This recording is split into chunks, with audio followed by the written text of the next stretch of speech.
We proceed with our tactical examples. The following game is one of my earlier games. It was played 8 years ago in Iran, where I won the first Asian championship. For some strange reason, the Asian championships were not organized before 88, and this was one of the very first rounds, and it was very important to start well. And I somehow played aggressively in the opening with black against Kakagildiyev, one of the best players of Turkmenistan of the time, and sacrificed a pawn. And at some point it seemed that my compensation is not sufficient. But in this moment I got an interesting tactical chance based on the mating idea. So if you look at the board, you will see that in fact white is a pawn up, and that if black does not do anything special, then white's majority on the queen side will be maybe decisive in an endgame. However, black has his own trumps. First of all, his central pawn on d4 could possibly become strong, and there is also a very serious tactical motive. That is, white's king doesn't have any squares, and as we know, this is often important and often leading to some favorable complications for the opponent. So the king on h1, and if we start as we usually do by checking possible captures and checks, we shall see that, for instance, a rook g1 check probably doesn't make much sense, because we only help him with exchanges, and then our attacking potential is not as great anymore, and he has a pawn up and e5 is hanging. So this doesn't seem to be correct. And queen f3 is wrong for the same reason. We just help him to exchange pieces. And if we are just daring enough to try one more check, and this would be queen takes h2. And then we see that after king h2, it is suddenly mate. But then we do not really believe our eyes, and then indeed discover that after queen takes h2, queen h2 is a possibility, and black has nothing, which immediately gives us the idea that if we could distract the queen from the second rank, then this queen h2 would be just mate into, and thus we get the idea of playing d3 with tempo. And he went queen f2. And here, of course, black has managed to advance his passed pawn,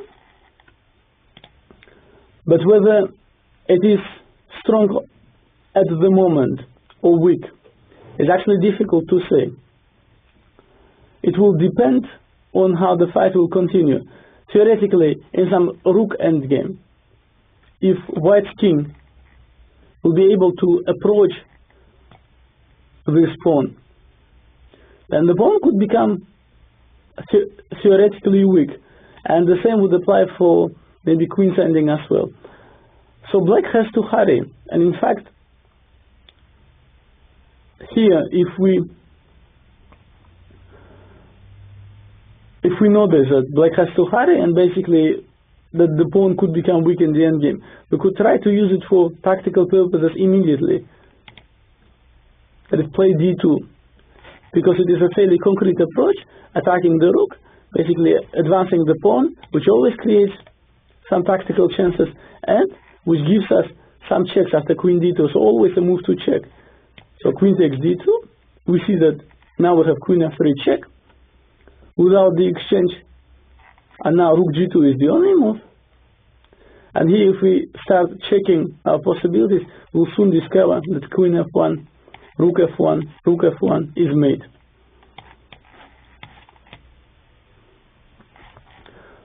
And this is pretty simple and pretty forcing, and also the fact that I will take on e1 with check does not let him try something like this. and black is material up. So he tries to go rook d1. And in fact, in a position like this, we see that using one trick with queen h2, or rather d3,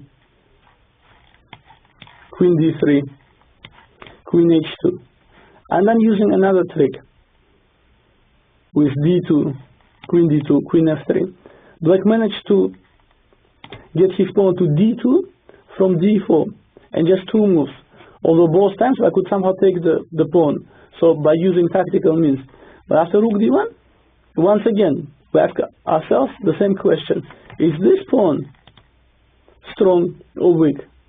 And first of all, it is hanging already, and in any endgame, it will probably not survive.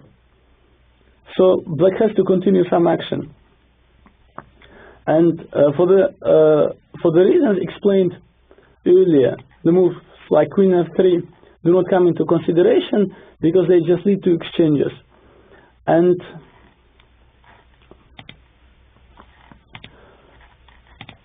otherwise, if I take rook f3, then queen takes d2, and then in fact white has a very serious threat of queen d8, which would lead to mate.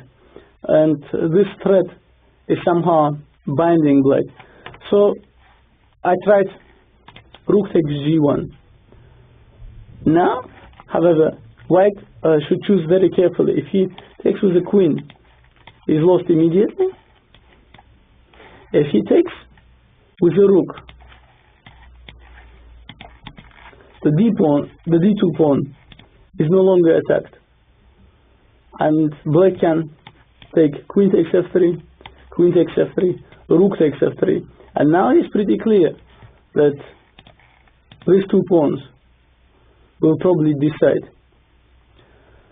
And so king g1 is the only reply left. And here we still have the same problem with the d2 pawn.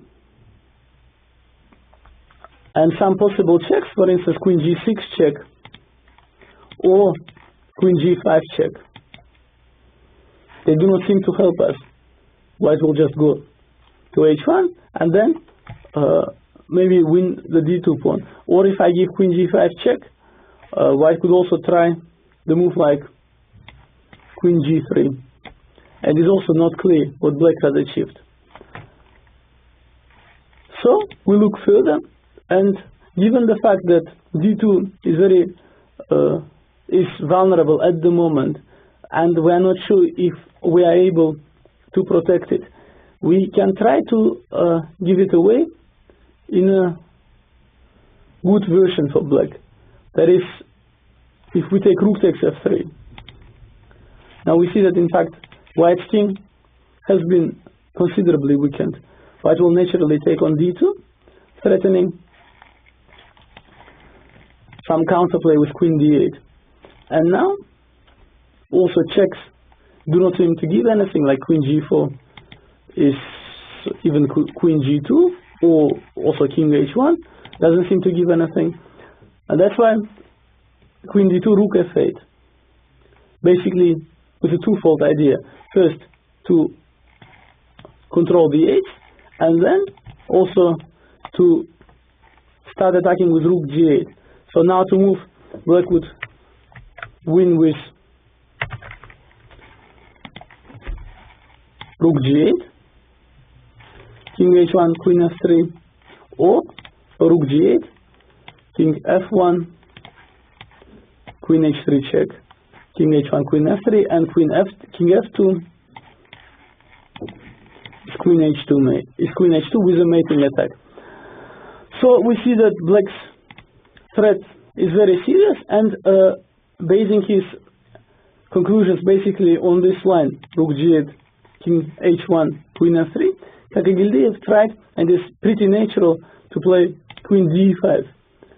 It is actually very often the case that by controlling the main diagonal, white manages to save such positions. Now his idea is that after rook g8, he simply plays king h1, and the following move would be rook g1, and it's not clear what I am doing, what sort of attack I have, and it seems that white is doing very well and might even be able to keep his extra pawn and win the game eventually. But in fact, with the queen on d5, we should also try to see the drawbacks. And the thing is that although the queen on d5 excellently controls the diagonal, it does very little otherwise. Its influence is very seriously diminished by the fact that I have a pawn on e5, which protects me from these checks and which limits basically the queen's movements along the fifth. So, in fact, the queen is, although in the center, slightly out of play. And after queen e2, you will see that it is difficult for the queen to get back. Now, the queen is basically bound to the rook on d1, and if the rook would go, then rook f1 would be immediately decisive, and if white tries to challenge the black's queen with, for instance, queen d2 and rook g8 is followed by mate, and after queen d3, rook g8 and queen g2 is also made. So, interestingly enough, white is in a sort of Zugzwang, because you could also see that black, in fact, doesn't threaten so much in this position. After, let's say, queen f2, king h1, nothing happens, and after rook g8, king h1, nothing happens. So white just played, after queen e2, played b4, basically intending to push his pawns, thinking that black doesn't have anything. But the thing is that white is completely paralyzed, as we saw, cannot challenge the black's queen at all, and in fact I just have to find the way of increasing my attacking potential somehow, and then white will immediately collapse, and thus the next move is easy to understand. We saw that black's queen is very strongly placed on e2, the rook on f8 is also pretty multifunctional, protecting and attacking and creating lots of possibilities, and thus I just need one more piece in play, and if I try to do it with e-pawn, then in fact white's queen gets me possibilities of checking, so that is not what I need, and thus the answer becomes pretty obvious. I try the h-pawn, and if you ask what sort of attacking potential this gives, well, in fact the pawn just goes to h3, and as we saw, white is completely paralyzed on the king side and cannot do anything. In fact, if he tried h3, and the fact that h3 is hanging gives black mating attack after queen e3 check, and now king h1, queen h3, and king g2, rook f2. So the h-pawn cannot move. As we saw, these moves also do not work because of rook g8. So white just pushed his pawn to c5, h4, c6, h3. So amazingly enough, with queens on the board, white just could not stop the pawn going all the way from h7 to h3, and this in fact created just one threat, but this was sufficient to win the game because white cannot do anything against it. The threat is, for instance, c7, queen f2, king h1, and queen f1. Rook takes f1, rook takes f1. Now you see how important is basically the known concept of three attacking pieces. it is rare that two are sufficient for a decisive mating attack, and like it was also in this game, there are two pieces that are excellently placed. You create a lot of threats, but somehow they are not decisive. And then very often just bringing one another piece, even in such a way, like in this game, just by bringing the pawn all the way from h7, basically decided the game at once. And actually, if we ask ourselves, just for the sake of justice, how did this happen? White's position did not look so wrong after all. Well, if we go back a bit, after queen d2, rook f8, in fact, White could do the same, that is, control the f3 pawn, the f3 square, which is vital by queen d3. And unlike the position with the queen on d5, the queen is much better placed on d3, that is much more mobile, and the black queen would not be able to penetrate on this square so easily. And then in fact White would have a pawn up, for which black would be looking for compensation. Probably the position is actually still within the realms of a draw. And basically, if we sum up motives we saw in this example, we see that basically we saw the dynamic usage of the passed pawn and usage of some unexpected mating motives, like after queen d3, queen h2, king h2, rook h4, in order to enable this. And we also saw that, as in many other examples in this disc, that even experienced players, international grandmasters, and even the very strong, the world champions, sometimes make mistakes which in analysis look pretty obvious. And this, once again, should be a great encouragement for those of you who want to use some sharp tactics in order to win games against very strong opposition.